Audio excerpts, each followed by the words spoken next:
विधान परिषदेच्या कोकण स्थानिक स्वराज्य संस्थांमधून आज उमेदवारी अर्ज भरण्याचा शेवटचा दिवस आहे. महाविकास आघाडीकडून या ठिकाणी माजी आमदार आणि उद्धव ठाकरे सेनेचे नेते बाळ माने आज उमेदवारी अर्ज दाखल करणार आहेत. आपल्यासोबत स्वतः बाळ माने सर आहेत.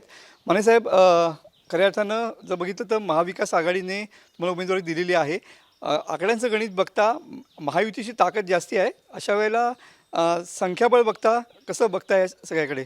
असं आहे, माननीय हिंदुत्व सम्राट शिवसेना प्रमुख बाळासाहेब ठाकरे यांच्या आशीर्वादानं आज शिवसेना प्रमुख आणि माजी मुख्यमंत्री उद्धवजी ठाकरे साहेब, त्याचबरोबर संजय राऊत साहेब, विनायक राऊत साहेब, त्याचबरोबर शिवसेनेचे नेते असलेले आमचे सुभाषराव देसाई, अनिल देसाई, अनिल परब साहेब, भास्करराव जाधव, अनंतराव गीते, मिलिंद नार्वेकर या सगळ्या सहकाऱ्यांनी मला या ठिकाणी उमेदवारी भरण्याच्या सूचना व आदेश दिले आहेत. मी एक सामान्य कार्यकर्ता शिवसैनिक आहे. यापूर्वीसुद्धा मी शिवसेना भाजपा युतीमध्ये असताना राज्यसभेचा उमेदवारी अर्ज भरला होता. लोकशाही प्रक्रियेमध्ये कोणतीही जागा ही बिनविरोध सोडू नये अशा प्रकारचा एक संकेत असतो आणि सत्ताधारी पक्ष आणि विरोधी पक्ष अशा दोन पक्ष हे लोकशाहीमध्ये असल्याशिवाय लोकशाही जिवंत राहत नाही. आणि म्हणून त्या आदेशानुसार आज मी सकाळी 11 वाजता या ठिकाणी रायगड, रत्नागिरी, सिंधुदुर्ग हा जो विधान परिषद मतदारसंघ आहे स्थानिक स्वराज्य संस्थांचा त्याची उमेदवारी भरतोय. त्याचबरोबर राष्ट्रवादी शरदचंद्र पवार काँग्रेसच्या नेत्या प्रमुख असलेल्या खासदार सुप्रियाताई सुळे यांनीसुद्धा या संदर्भात मला आशीर्वाद दिला आहे.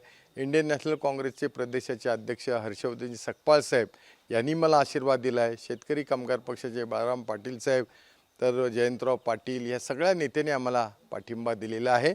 आणि महाविकास आघाडी म्हणून शिवसेना उद्धव बाळासाहेब ठाकरे पक्षाच्या AB फॉर्मवर या ठिकाणी मी उमेदवारी अर्ज भरत आहे. मला विश्वास आहे 1018 मतदार आहेत.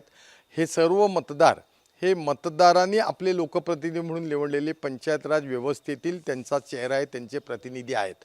गेली 12 वर्ष म्हणजे एक तप जवळजवळ 2 वेळेला जे या ठिकाणी या मतदारसंघातून जे आमदार म्हणून निवडून आले यांनी मला वाटत नाही पनवेलपासून सावंतवाडीपर्यंतच्या स्थानिक स्वराज्य संस्था आहेत, त्याच्यामध्ये नगरपंचायत आहे, नगरपरिषद आहेत, महानगरपालिका आहे, जिल्हा परिषद पंचायत समित्या यांच्या प्रश्नांकडं, मूलभूत प्रश्नांकडं कधीच लक्ष दिलं नाही किंवा या सगळ्या संस्थांचा उंबरठा पण ज्यांनी कधी पाहिला नाही.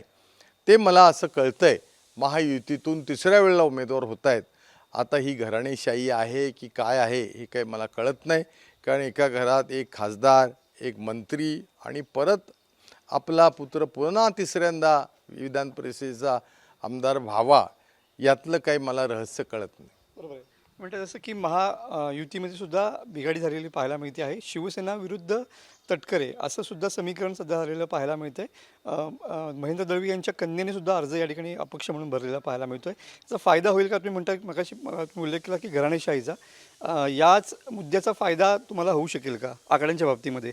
नाही, विषय असा आहे की शेवट ते महायुतीमध्ये आहेत आणि आज आपण बिहारपासून आसामपासून पश्चिम बंगालपर्यंत सत्ताधारी भारतीय जनता पक्षाचे जे काही मित्रपक्ष आहेत यांची परिस्थिती आपण सगळेजण पाहतोय.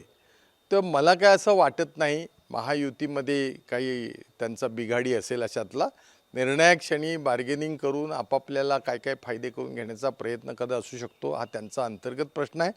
पण माझ्या दृष्टीनं मी एक 5 वर्ष विधानसभेमध्ये सुद्धा रत्नागिरी विधानसभेचं प्रतिनिधित्व केलं आहे.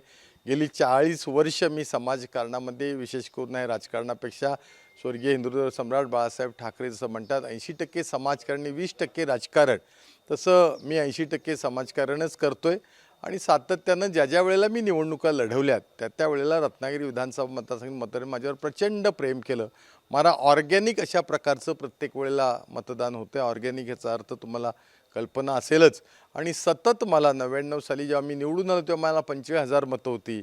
आणि आज 2024ची जी मी विधानसभा लढवली शिवसेना उद्धव बाळासाहेब ठाकरे पक्षाकडून जवळजवळ मला 75,000 मतं मला ऑर्गॅनिक मिळाली. याचा अर्थ माझा जनाधार आहे, माझ्या नेत्यांचा माझ्यावर विश्वास आहे आणि मी एक सैनिक आहे. शिवसेना प्रमुख उद्धव साहेबांनी जे काय आदेश दिला आहे तो पाळणं हे माझं कर्तव्य आहे. अनिकेत तटकरे आज सुद्धा उमेदवारी अर्ज भरत आहेत. उमेदवार म्हणून काय बघता, कसं काटेकी टक्कर?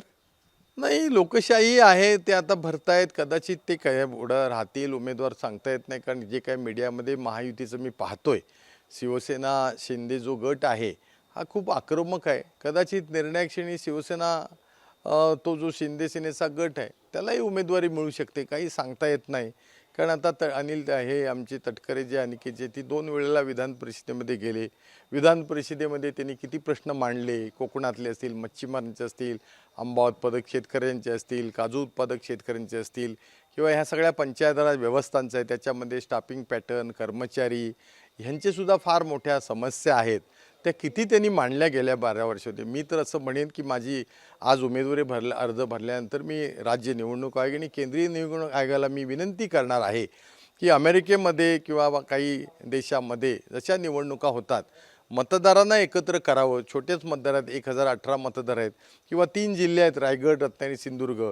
प्रत्येक जिल्ह्यामधील जे मतदार लोकप्रतिनिधी या ठिकाणी आहेत त्यांच्यासमोर जे उभे राहणारे जे निवडणूक लढवणारे जे उमेदवार आहेत, म्हणजे मी असेल अन्य कोणी असेल, यांनी खरं तर त्या मतदारांसमोर गेलं पाहिजे.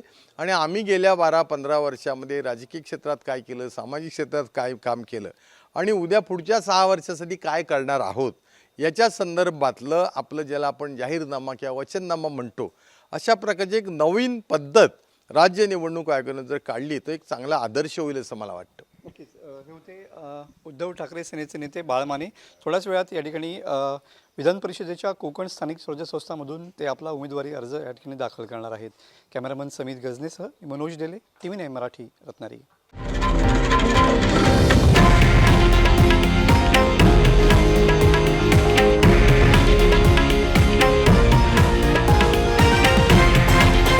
हे आहे देशातील नंबर 1 न्यूज नेटवर्क आणि आपण पाहत आहात TV9 मराठी, एकमेव.